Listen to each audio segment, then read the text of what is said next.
بسم اللہ الرحمن الرحیم نحمدہ ونصلی علی رسولہ الکریم۔ جمعیت علماء اسلام نے ہمیشہ فلسطین اور فلسطینیوں کے موقف کو صحیح سمجھا ہے اور تسلسل کے ساتھ فلسطینیوں کے موقف کے ساتھ شانہ بشانہ کھڑی رہی ہے۔ آج بھی ہم اس بات کا اعادہ کرنا چاہتے ہیں کہ ہم فلسطینی بھائیوں کے ساتھ ہیں، ان کے شانہ بشانہ ہیں، اور ایک روز قبل فلسطینی مجاہدین نے اسرائیل پر جو حملہ کیا ہے، یہ حملہ بہت تاریخی کامیابی ہے۔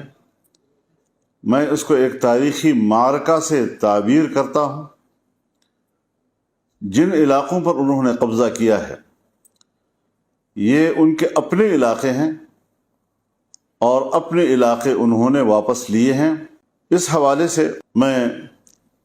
فلسطین کے عوام کو اور فلسطین کے مجاہدین کو مبارکباد پیش کرتا ہوں۔ دنیا نے یہ سمجھ رکھا تھا کہ فلسطین اور فلسطین کا مسئلہ اور فلسطینیوں کا موقف وہ ابدی نیند سو چکا ہے۔ اب فلسطین کا موضوع دوبارہ نہیں اٹھ سکے گا، اور ناعاقبت اندیشوں نے دنیا میں یہ بات پھیلائی، اور ہمارے ہاں ایک طبقہ اور ایک عنصر پیدا ہوا جس نے اسرائیل کو تسلیم کرنے کے موضوع کو ترجیح دلائی، اس کی اہمیت سے لوگوں کو متاثر کرنے کی ناکام کوشش کی۔ میں سمجھتا ہوں کہ آج اس معرکے نے فلسطین کے مسئلے کو زندہ ہی نہیں کیا، ثابت کیا ہے کہ فلسطین کا مسئلہ مرا نہیں،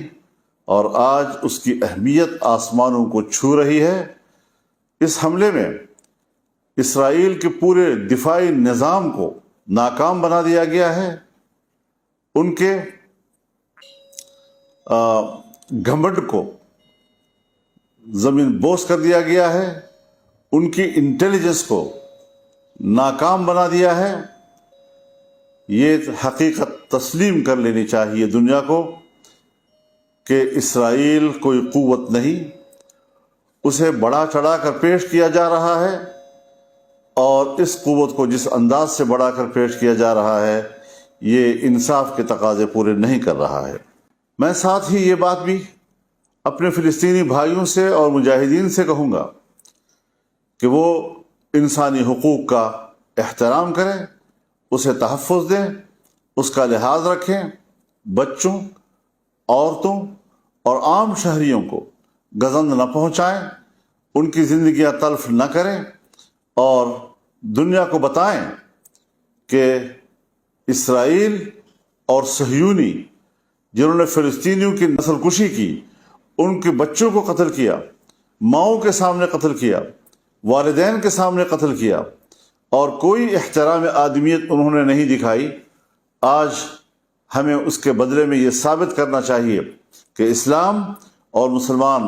کس طرح انسانی حقوق کا تحفظ کرتا ہے۔ اس حوالے سے ہم ضرور فلسطینیوں سے یہ اپیل کریں گے کہ وہ ان انسانی حقوق کے تحفظ میں بھرپور کردار ادا کریں۔ میں یہ بھی کہنا چاہتا ہوں